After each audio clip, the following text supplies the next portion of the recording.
like singularly like focused on me. Oh my god. My 12-year-old dreams like came true. It is unexpected. Whew.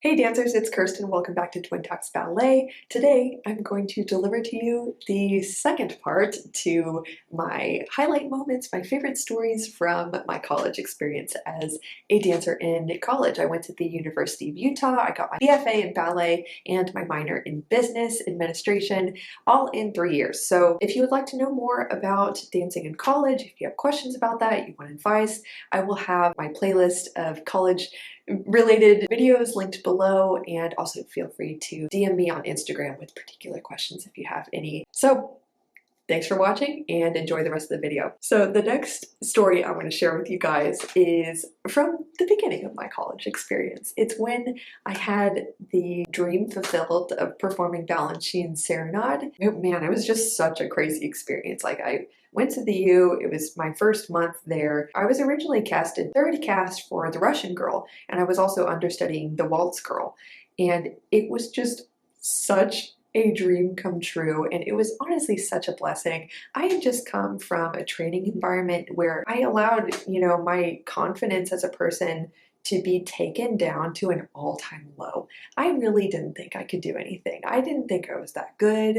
Oh my gosh, that was so tough. And so to come to the U and to instantly have professors express belief in me and to give me opportunities actually changed my life. And I ended up seeing that happen for other freshman dancers when I was a senior. I ended up getting cast in the core of, well, Pergishnaut, also by Balanchine, and one of my peers and friends ended up getting a solo. I honestly thought like I would get a solo, and this is a side story, but I think the moral of the story is really important. I was sad. I was embarrassed that I ended up getting put in the corps de ballet as a senior with a bunch of freshman dancers. After I'd had all this success, I had these different roles, and I just kind of thought like, oh, the last Balanchine ballet went well for me. This one will too.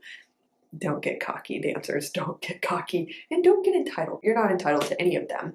And that's something I needed to learn. I at first was really disappointed, but it ended up being such an encouraging experience to get to be close with the freshman dancers, and I got to kind of be a mentor to some of them and to be with them and to show them that I had to work on myself. Again, I was petty in the beginning. I was trying not to outwardly express that, but on the inside I was like, I should have got them.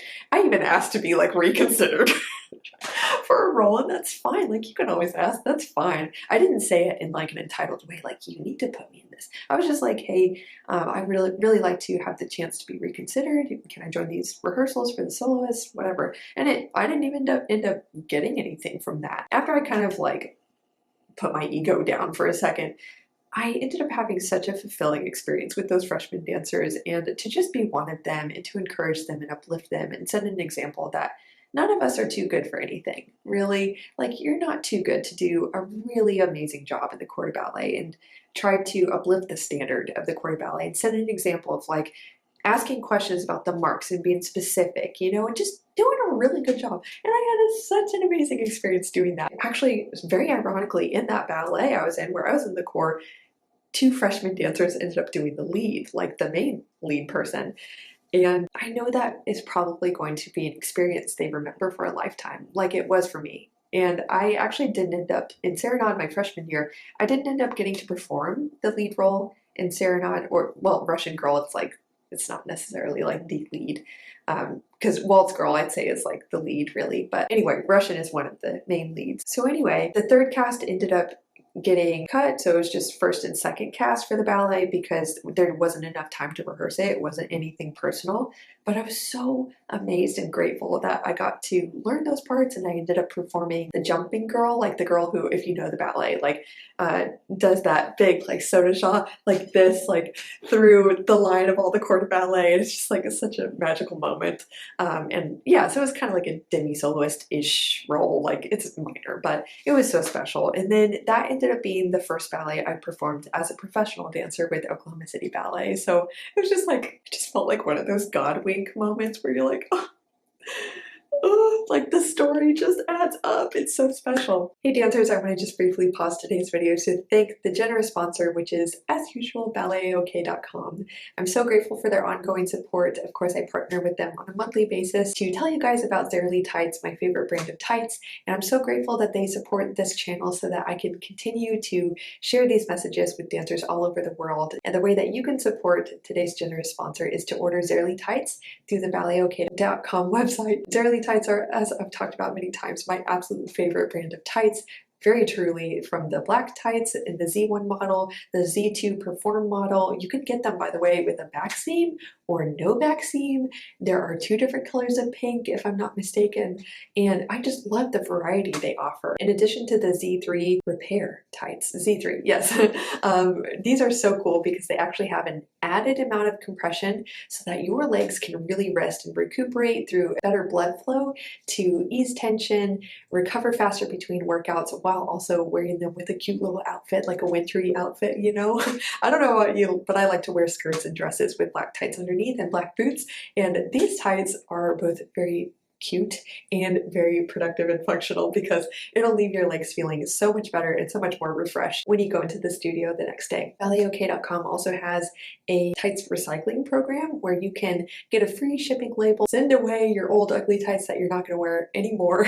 They'll recycle them, which is so awesome and very, very cool, very unique as well. And then you get a sweet little discount code on your next order of new Zerly tights. Thank you again, Balletok.com, for sponsoring this video. I'm so grateful in college that I ended up doing a business minor, and I was actually at one point trying to do a double major in finance and ballet, and I didn't end up doing that because, and I'm actually so glad I didn't. It was so important to graduate early for me and just my life goals. No regrets. But at the same time, I really did enjoy my finance classes, and I tried to make that a focus in my business minor. I thought I was going to have like a career in finance after this, like LOL, got other plans for my life, and I'm so grateful with how everything turned out. I literally didn't even know that mindset coaching was like a thing. I didn't know it was a job. That's another story for another day. I'm a persistent person, so like when I want to achieve something, I do my best to get it.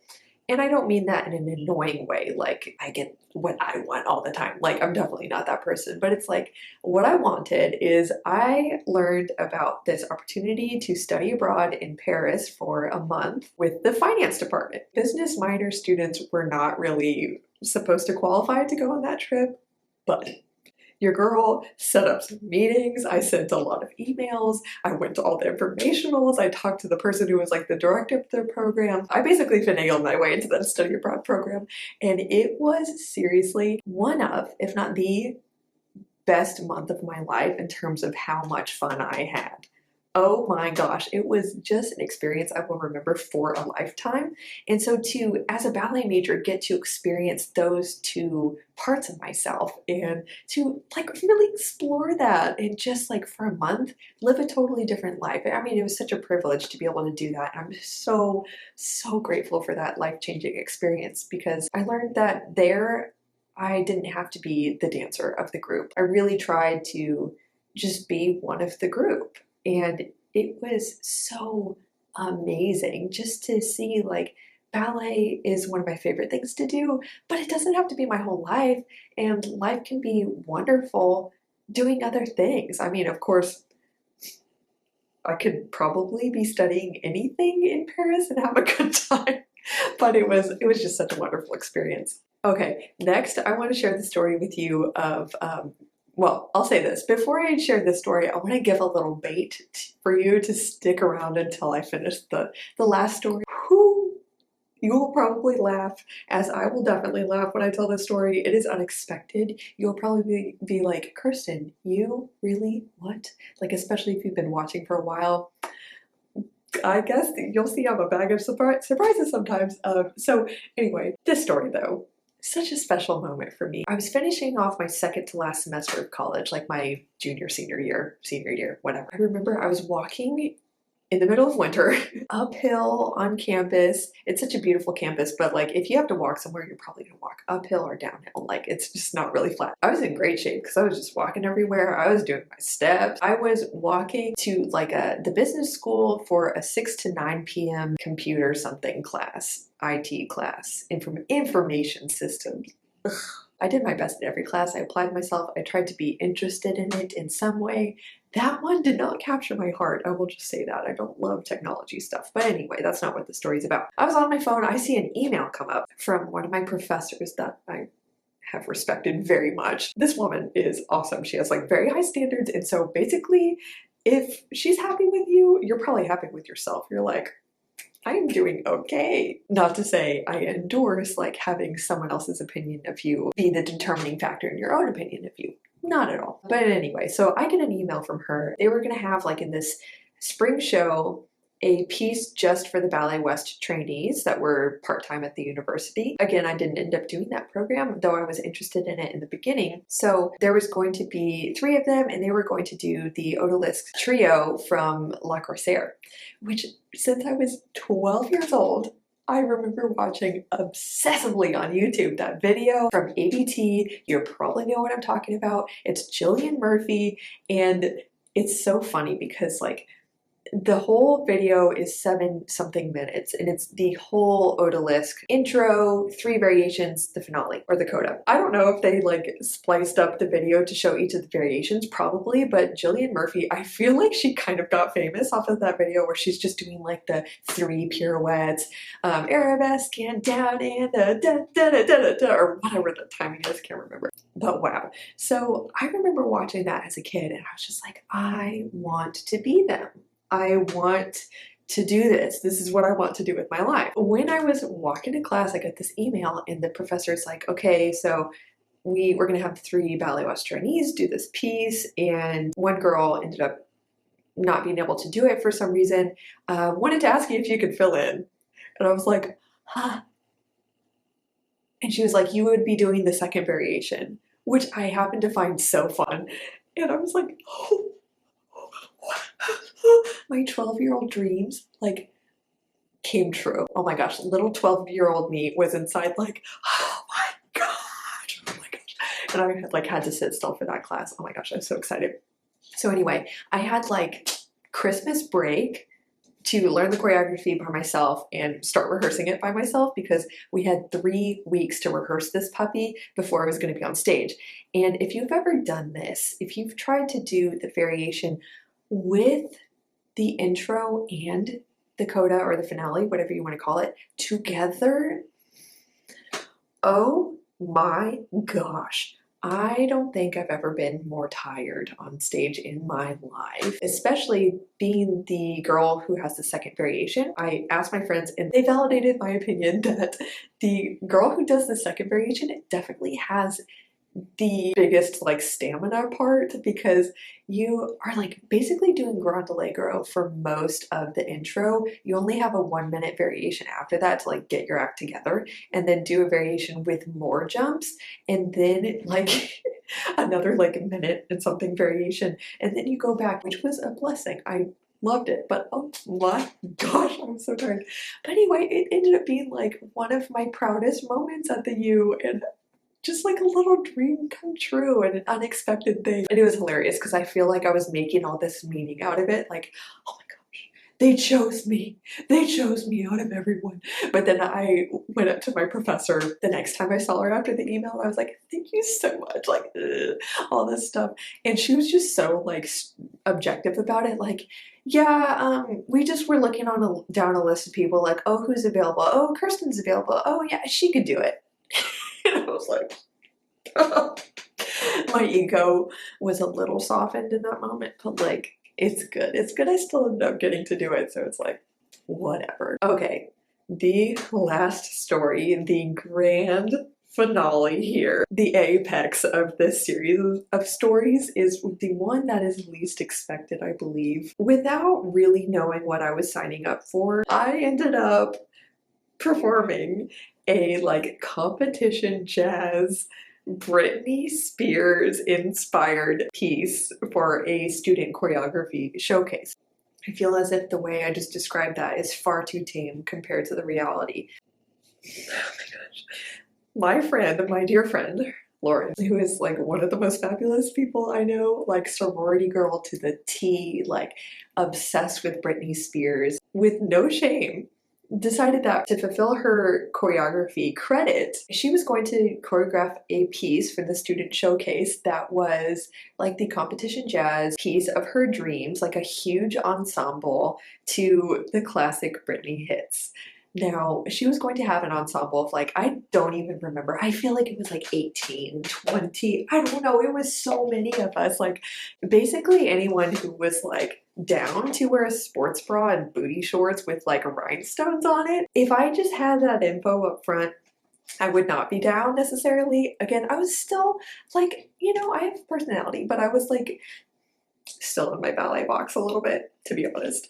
This experience started when I was getting burgers and fries and shakes, pre-vegan days, with my friends, and my friend Lauren is just like, so I'm thinking I want to do this piece, and it's to Britney Spears, and I was just kind of jokingly like, oh my gosh, yeah, I'll be in it.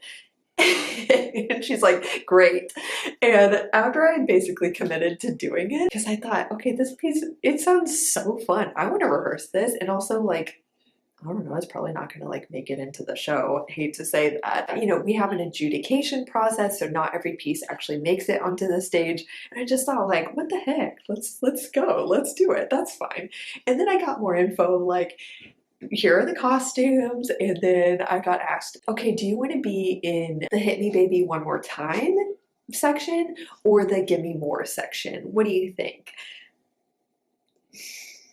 Mind you, like, again, I was homeschooled growing up. I did not listen to, I'm not saying like if you're homeschooled, you're not cool, you're not socialized. Like, please, can we get past that stereotype? Thank you. But for myself, I was just weird in that like I didn't really listen to popular music or anything. Like this was pre like every 8-year-old has an iPhone and you have like Spotify. So like you would have to buy a CD. I sound so old. I would have to ask for money to buy a Britney Spears CD, which my mom would probably not agree to. I watched on YouTube like the Give Me More song. Oh my gosh. And so I was just like, sure, I'll be in there, like, Hit Me Baby One More Time part, that's fine. The whole thing, it was like a 3-part piece. It culminated in all of us dancing to Toxic. Oh my gosh, like, just think of it, the whole shebang, dancing in silhouette. I had the pigtails, the skirt, the little, like, cardigan with the white shirt like tied together, and then there's like a quick change and you're just in a red sports bra with rhinestones and booty shorts. I was just kind of like, well, if I'm doing this, I'm doing this. One of my ballet professors who knows me as like a bunhead, you know? My friend got this professor to come watch our rehearsal to give some feedback and some notes and all that. He like singularly like focused on me like in the back doing it, and he's like, yes, Kirsten, oh my gosh. Like, again, my attitude is kind of like, if I'm doing this, I'm doing this, okay?